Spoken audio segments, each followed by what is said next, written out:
As Anne said about Irv, not only was he a mentor to us in St. Louis, but he was a great friend.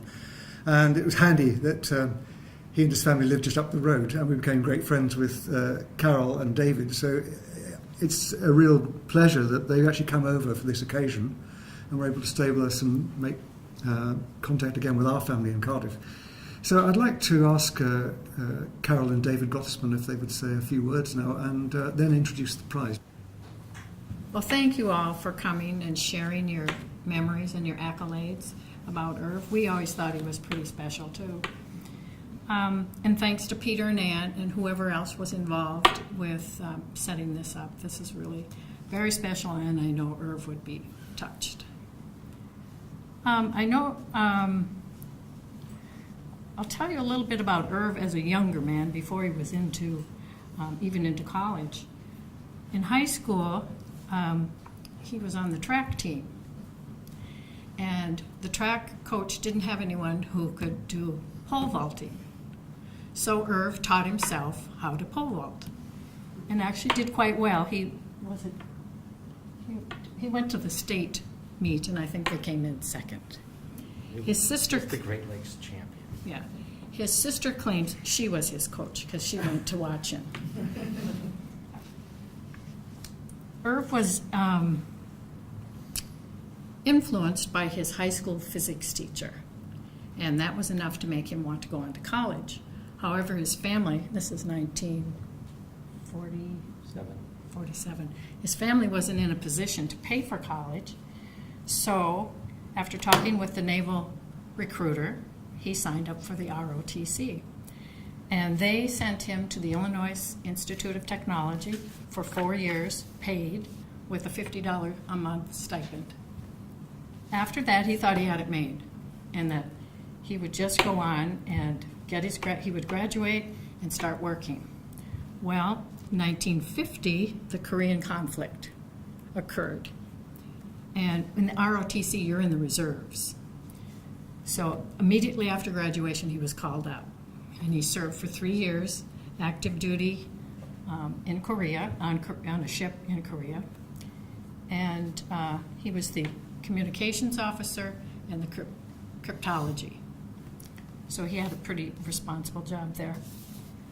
After that, after the 3 years, that made him eligible for 3 more years of government subsidy for education. So he then went to the University of Minnesota to get his PhD. Let's see here. Let me back up here.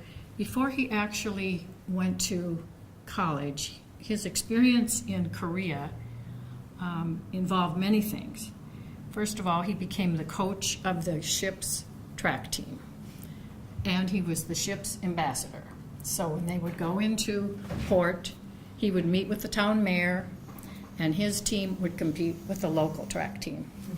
And he said, we usually let them win. The other thing that impressed him was he saw the importance of early poverty on the development of children and their intellectual capacity. So that stuck with him for a very long time. I wanted to just comment on the first book that Irv and Jerry did. It took them nearly 10 years. Irv would write a chapter, he would mail it over, airmail, still took almost 6 weeks. Jerry would edit it, send it back, and then they would, and in the meantime, Irv was working on the next chapter. This went on for nearly 10 years before it was finally finished and published. A little bit different than the way we can do work today. In 1966, Irv returned to the University of Minnesota, this time as the director of the first behavioral genetics training unit, training program in the United States, and the rest just blossomed. He was lucky in that he was blessed with very gifted, hardworking students.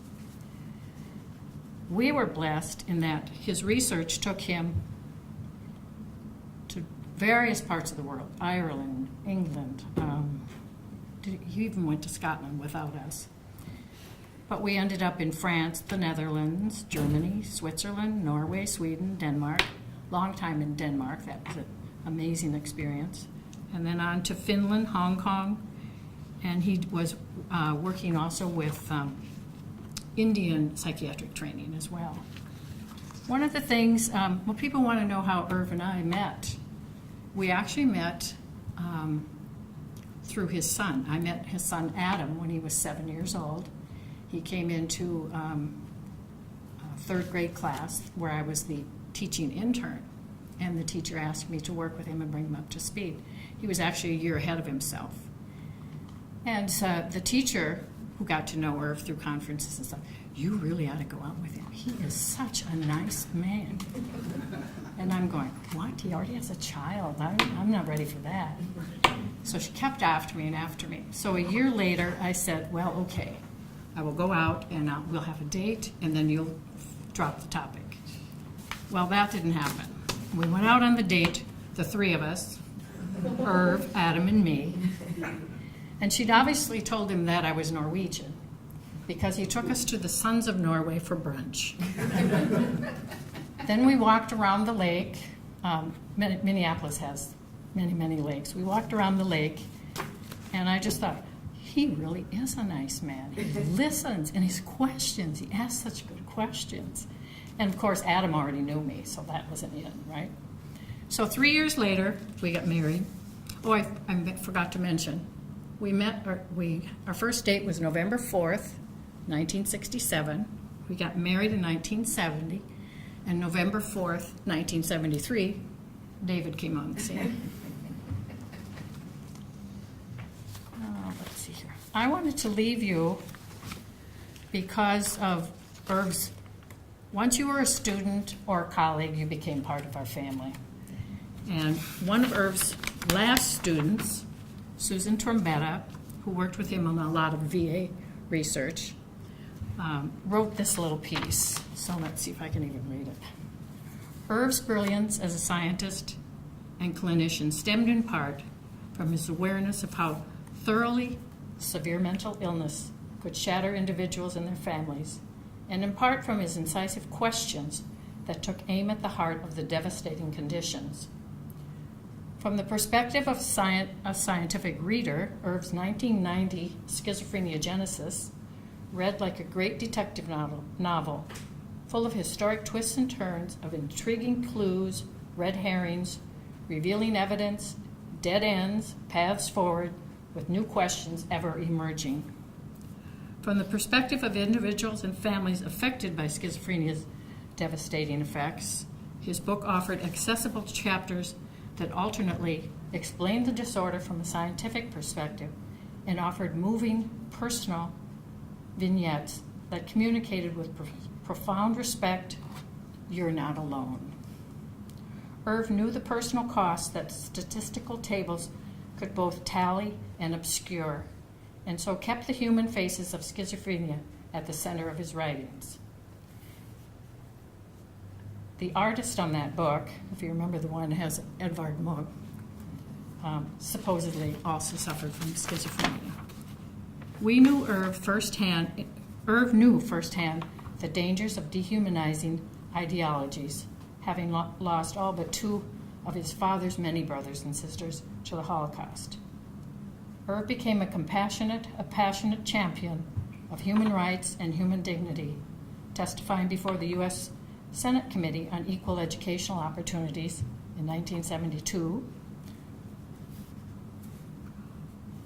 winning the Mortimer Goodman Award for Public Service from the Missouri chapter of the Alliance for the Mentally Ill in 1984, offering Peter McGuffin expert witness testimony against genetic discrimination for disability rights in Hong Kong. Peter talked about that. And advocating tirelessly with Fuller Torrey, if you know who he is, and others for retaining and increasing NIMH funding designated for research on serious mental illnesses. We will miss Irv more than we know. With purpose and grace, Irv walked the walk. Susan has done some of the reanalyzing of the VA data, twin study data that he's done.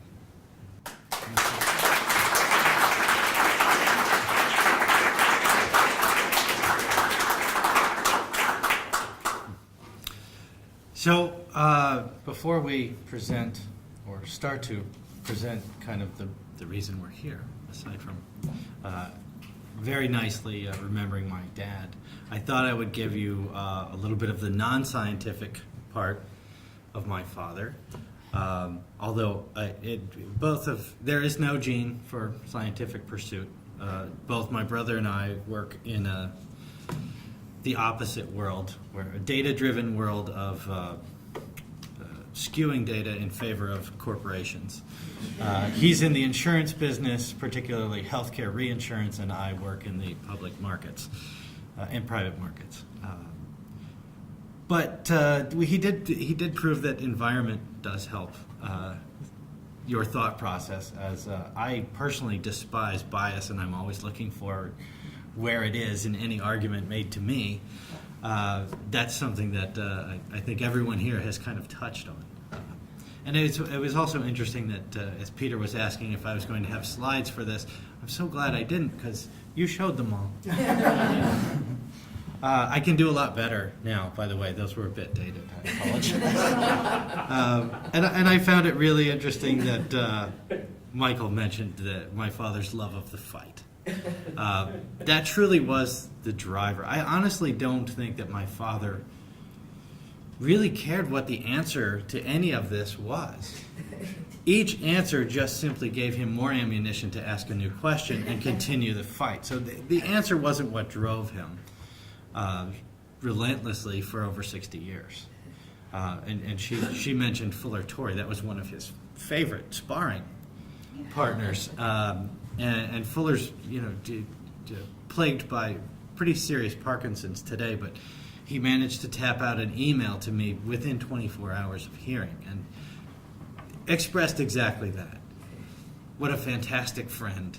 We never saw eye to eye. And that was, I think, after the initial shock for all of us, and it was a great shock. This man had plans for the next 15 years. There were approximately 15 co-publications open on the day of his death, and there were incomplete email streams that were about 2 hours old by the time he died. So we did finish some of those. Very hard to make some of these calls. It was good to have a memorial for him, though. About a week later, over 200 people showed up and memorialized him, celebrated him for 4.5 hours. And the good news for us was the entire room was filled with mental health professionals, so anyone having a bit of an issue had plenty of places to turn for assistance. And, after 50 or 60 years, he did accomplish one of the things that I thought he fought the hardest for, which was to remove the stigma of mental illness, treat it like a cold. So that helped. That helps a lot of people. It's interesting because all of the stuff that I'm learning now as you memorialize my father is history for me. I picked up a lot of it through building slideshows, editing and reading books to him in a complete and total monotone, not picking up any content, simply reading it so that he could edit. But I did figure out his value system. He valued time above all. He never spent it unwisely. And people ask, how do we carry forward what he's doing? And what do we do to contribute to the legacy? The footprint he left is so large and deep that I can't begin to climb out of it. I'll never be able to do that. But there's this wonderful team, and I discovered at the last memorial, I have about 50 siblings that I didn't really consider, which are all the legacy students. I handle a little bit of the finance part, but I think I'm also kind of chief archaeologist in this as we dig through 65 years of life, not labor, but life. Pictures of your children are littered in his drawers. I have a lot of them on my phone. But one of the things he gave me is 35, 40-year friendships that I've picked up. Certainly in the McGuffin household, Liam, Lucy, and Katrina, we still talk, almost weekly via social media after 35 years. And luckily, it's fun to watch each of them create copies of themselves, and they are. Your grandchildren are amazing copies of your children. Good genes. But yeah, so to carry forward and to help with this, do something with your life that will encourage 200 people to show up at the drop of a hat and celebrate yours. So thank you.